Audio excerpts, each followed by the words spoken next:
নমস্কাৰ এনি টকছৰ ষ্টুডিঅ'ত মই ইমৰান লৈ আহিছোঁ এক গুৰুত্বপূৰ্ণ বাতৰি ৱাকফ সংশোধনী আইনক লৈ ৰাজ্যত পুনৰ আৰম্ভ প্ৰতিবাদ এইবাৰ বিশেষ শ্লোগানেৰে উত্তাল কৰিছে ৰাজপথ নৰেন্দ্ৰ মোদীক ভয় নকৰো আমি ভয় কৰো আল্লাহক এনেকুৱা বিভিন্ন ধৰণৰ শ্লোগানেৰে এইবাৰ ৰাজপথ উত্তাল কৰিছে একাংশ মুছলমান যুৱকে লৈ আহিছোঁ সবিশেষ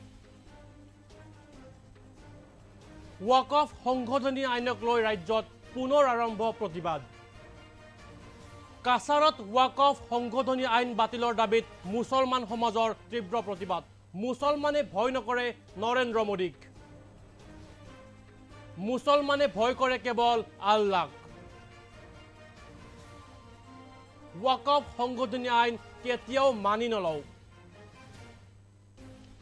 তেজ দিম কিন্তু ৱাকফ সংশোধনী আইন মানি নলও এনেকুৱা বিভিন্ন ধৰণৰ শ্লোগানেৰে এইবাৰ ৰাজপথ উত্তাল কৰি তুলিছে একাংশ মুছলমান যুৱকে পুনৰবাৰ জনাইছো নৰেন্দ্ৰ মোদীক ভয় নকৰো বুলি হুংকাৰ প্ৰদান কৰিছে একাংশ যুৱকে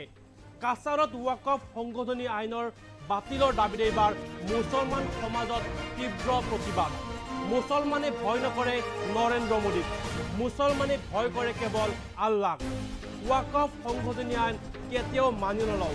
তেজ দিম কিন্তু ৱাকফ সংশোধনী আইন মানি নলও বুলি উত্তৰ প্ৰতিবাদ কৰিছে একাংশ যুৱকে আমাৰ হাতত দৃশ্যাংশ আহি পৰিছে দৃশ্যাংশ আপোনালোকক দেখুৱাবলৈ চেষ্টা কৰিছো পুনৰ জনাইছো এইবাৰ ৰাজপথ উত্তাল হৈছে কাছাৰত একাংশ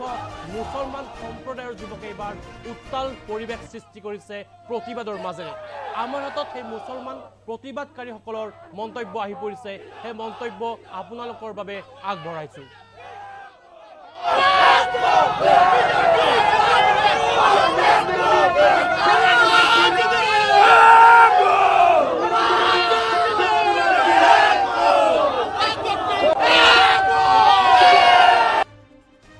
মসজিদের স্বার্থে আমাদের মাদ্রাসার স্বার্থে আমরা সমস্ত কাছাড় ডিস্ট্রিক্টের আমরা যত অফিস আছে সব বন্ধ করে দেব যদি আমরা পুলিশে গুলি করতে আমরা বাধ্য আছি আমরা প্রশাসনকে বলতে চাই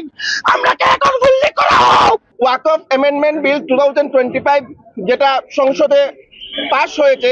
সেই বিলের বিরুদ্ধে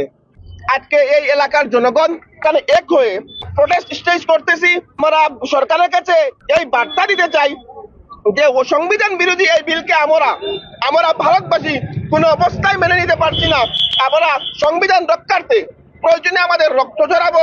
আমাদের প্রশাসনিক বাধা আসুক বাধাকে টপকে আমরা সংবিধান রক্ষা করব আমরা আমাদের অধিকার সাব্যস্ত করব আমরা অধিকার সাব্যস্ত করতে এক ইঞ্চি পিছু পা উঠবো না আমরা ভারতকে সুরক্ষিত করব আমরা এই দেশের সংবিধানকে সুরক্ষিত করব আমাদের রক্তবিন্দু দিয়ে সংবিধানকে বাঁচাবো আমরা দেশকে বাঁচাবো সেই বার্তা আমরা ভারত সরকারকে দিতে চাই আমরা কোনো স্বৈরতান্ত্রিক শাসন মেনে নিতে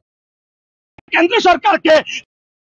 একটা সাফ কথা জানিয়ে দেই যে আমরা সবসময় প্রস্তুত আছি মুসলিম সমাজ আমরা কখনো আপনাকে ভয় করি না আমরা ভয় করি এবং আল্লাহকে আমরা কখনো ভয় করি না সরকারকে কখনো ভয় করি না গোলা বারুদকে আমরা সেই মোহাম্মদ রাসূলুল্লাহ এবং আল্লাহর কারণে আমরা বুক দিতে বাধ্য আছি আমাদের বউকে বিধবা করতে বাধ্য আছি আমরা আমার চেহারাটা